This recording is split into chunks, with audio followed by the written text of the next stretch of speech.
Assalamualaikum warahmatullahi wabarakatuh. Selamat pagi anak-anak. Kita belajar lagi kimia. Kali ini tentang perubahan materi.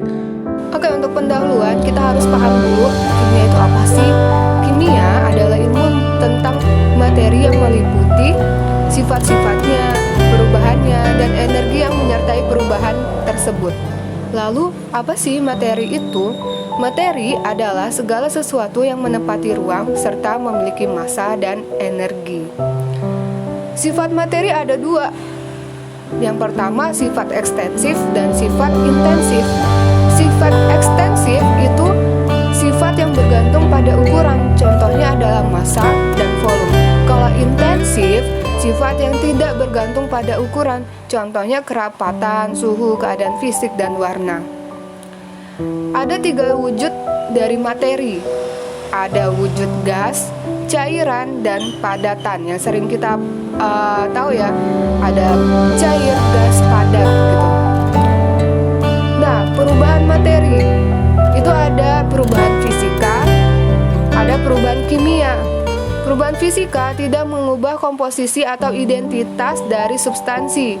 Contohnya mengembun, membeku, atau menyublim. Kemudian perubahan kimia mengubah komposisi atau identitas dari substansi yang terlibat. Misal nih pembentukan gas, ada endapan, kemudian ada lagi perubahan warna dan ada suhu. Dan kimia zat. Bisa kalian baca ya.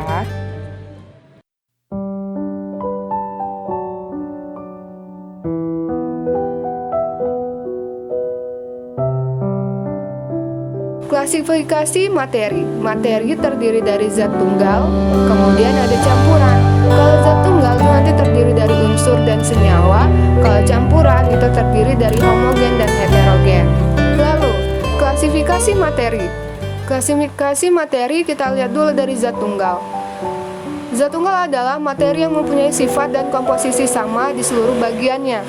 Zat tunggal terdiri dari unsur dan senyawa. Lalu apa sih campuran itu?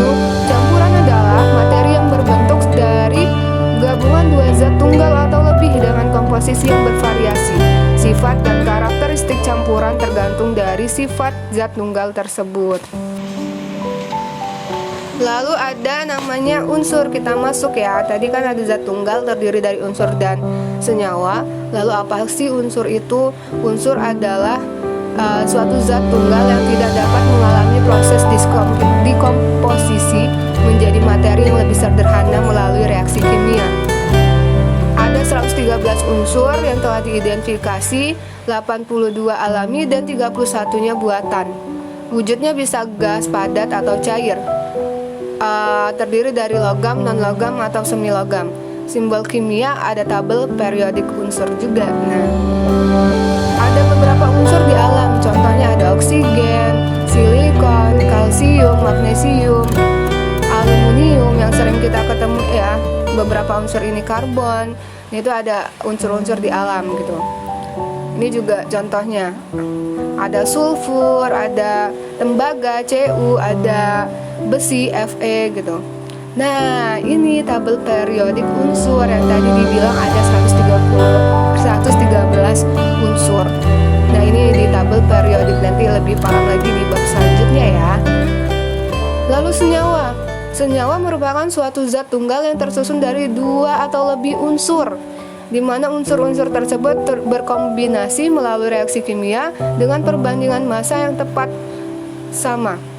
Senyawa hanya dapat dipisahkan dengan cara kimia menjadi unsur-unsur mulia, terdiri dari senyawa ionik dan molekuler. Nih contoh sifat baru dari suatu senyawa dibandingkan unsur penyusunnya. Logam Na, gas klor, terus natrium klorida, NaCl atau garam ya. Lalu campuran. Campuran adalah penggabungan 2 atau zat atau lebih zat di mana dalam penggabungan ini zat-zat tersebut mempertahankan identitas masing-masing. Sifat dan karakteristik campuran bergantung dari sifat zat tunggal penyusunnya. Pembentukan dan pemisahan campuran hanya melibatkan perubahan fisika. Jadi perubahan kimianya nggak dilibatkan ya. Terdiri dari campuran homogen dan heterogen. Nah, ini akan kita bahas nanti. di pertemuan selanjutnya ya. Jadi itu sedikit pembahasan tentang ini bisa unsur kalian senyawa baca dan campuran. secara singkatnya. Perbedaan antara unsur senyawa campuran